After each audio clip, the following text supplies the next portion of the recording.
नमस्कार। मैं ज्योतिर्विद doctor D Mahato. आज मैं आप सबों के समक्ष प्रस्तुत हूं जाने अनजाने में बचें इन अपराधों से, इस विषय को लेकर। होता क्या है, जाने अनजाने में हम लोग कुछ गलत कर बैठते हैं या हम सबों से कोई भूल हो जाती है जिससे हमें अपराध लगता है। तो इससे बचने के लिए हमें क्या करना चाहिए, इसी विषय को लेकर के मैं आप सबों के समक्ष प्रस्तुत हूं।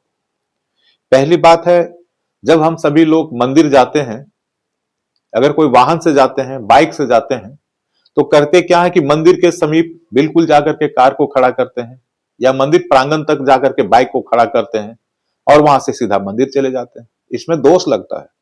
आप मंदिर के कुछ दूर ही अपने कार को, वाहन को, बाइक को खड़ा करें और वहां से बिल्कुल पैदल टहलते हुए मंदिर में प्रवेश करें।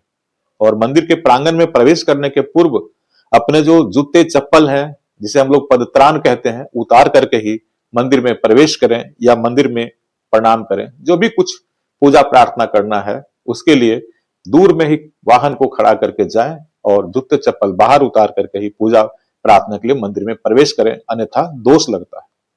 दूसरी बात है कि कभी भी अशौच स्थिति में मंदिर प्रवेश नहीं करना चाहिए। अशौच का मतलब है जब व्यक्ति टॉयलेट जाता है, शौच के लिए जाता है और स्नान नहीं करता है, पवित्र नहीं होता है, वैसी स्थिति में किसी भी सूरत में मंदिर में प्रवेश करना वर्जित माना गया है। और जाने अनजाने में अगर आप ऐसा करते हैं तो इसमें भी दोष लगता है। कभी कभी क्या होता है कि जब हम लोग परिक्रमा करते हैं तो 2-4 बार परिक्रमा कर रहे हैं, ऐसा नहीं होता है। एक परिक्रमा करने के बाद, एक परिक्रमा जब पूर्ण होता है तो झुक करके देवता के पास सिर को झुका करके प्रणाम करें, पुनः परिक्रमा को प्रारंभ करें, अन्यथा इसमें भी दोष लगता है। और कभी कभी क्या होता है कि लोग कार चला रहे हैं या बाइक चला रहे हैं, सामने में मंदिर पड़ गया है तो एक हाथ से ऐसे करके हम लोग प्रणाम करते हैं, इसमें भी दोष लगता है। जब भी ईश्वर को प्रार्थना करना है, ईश्वर का दर्शन करना है, उन्हें प्रणाम करना है तो दोनों हाथ को जोड़ करके प्रणाम करें। होना क्या चाहिए कि मंदिर में जब हम प्रवेश करते हैं तो बिल्कुल दंडवत होकर के प्रणाम करना चाहिए, अर्थात बिल्कुल सो जाएं ईश्वर के समीप और उन्हें प्रणाम करें। दंडवत का अर्थ होता है, दंड मतलब लाठी, लाठी की तरह बिल्कुल सो करके, जमीन पर लेट करके भगवान को प्रणाम करना चाहिए, अन्यथा क्या होता है, दोष लगता है। मंदिर में कभी कभी लोग होता क्या कि पूरा खा पी करके जा रहे हैं और वहां से आपके पेट से गैस निकल रहा है, वायु निकल रहा है, जिसे हम लोग अधोवायु कहते हैं। तो मंदिर में अधोवायु छोड़ना भी दोष लगाता है, अपराध की श्रेणी में आता है। इससे बचने का प्रयास करना चाहिए। कभी कभी हम लोग क्या करते हैं, घर में भी पूजा कर रहे हैं या मंदिर में कर रहे हैं तो सामान्य भोग लगा रहे हैं, जबकि क्षमता अच्छी है तो अपने क्षमता के अनुसार उत्तम भोग लगाना चाहिए। जानबूझ करके केवल बतासे या इलायची का दाना का भोग लगाना, इसमें भी दोष लगता है। मंदिर में कभी भी कंबल ओढ़ करके नहीं जाना चाहिए, इसमें भी दोष लगता है।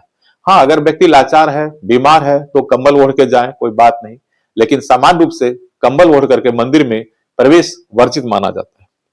आप मंदिर में जाते हैं, मंदिर में कोई पंचायत करते हैं, किसी का कोई फैसला हो रहा है तो वहां दंड देने से बचना चाहिए, क्योंकि वो ईश्वर की अदालत है, वहां ईश्वर ही दंड दे सकते हैं।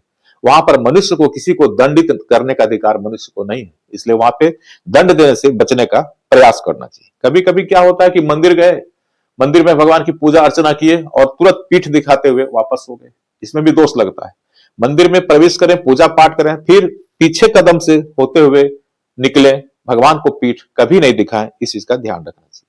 मंदिर में कभी किसी की निंदा नहीं करनी चाहिए, किसी की चुगली नहीं करना चाहिए। और होता जनरली क्या है कि महिलाएं गई हैं मंदिर में तो अपने घर की शिकायतें, अपने घर की निंदा कर रहे हैं, ये जो गलत है। तो मंदिर में अगर कुछ करना है तो ईश्वर की प्रार्थना करें, ईश्वर का भजन करें, ईश्वर की प्रशंसा करें। आज ईश्वर कितना सुंदर लग रहे हैं, उनके वस्त्र कितने अच्छे हैं, उनके चेहरे की मुस्कान कितनी अच्छी है, ईश्वर की प्रार्थना करें, ईश्वर की प्रशंसा करें। लेकिन ईश्वर की निंदा और किसी व्यक्ति की भी निंदा मंदिर में करने से बचना चाहिए। अब होता क्या है कि हम लोग मंदिर जाते हैं तो एक भाव होता है कि मंदिर में जा रहे हैं, बिल्कुल शुद्धता है, पवित्रता है, और वहां जा करके झूठ नहीं बोलना चाहिए, झूठ बोलने से बचना चाहिए। लोगों को मंदिर ले जाया जाता था ताकि वो सत्य बात को बोले, सच्चाई पता चले, इसलिए मंदिर में जाकर के झूठ बोलने से बचना चाहिए।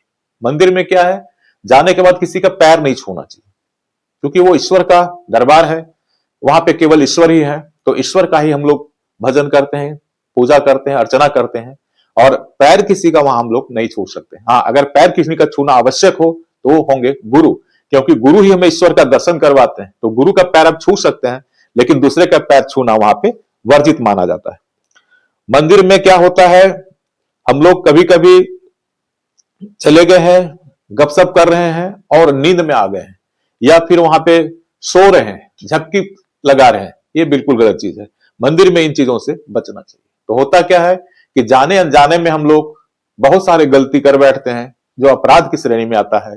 इसलिए इन बातों को विचार करके जब भी आप मंदिर में जाएं, मंदिर में पूजा प्रार्थना करने के लिए जाएं, इन बातों का बिल्कुल ध्यान रखें। इससे आपका कल्याण होगा। धन्यवाद।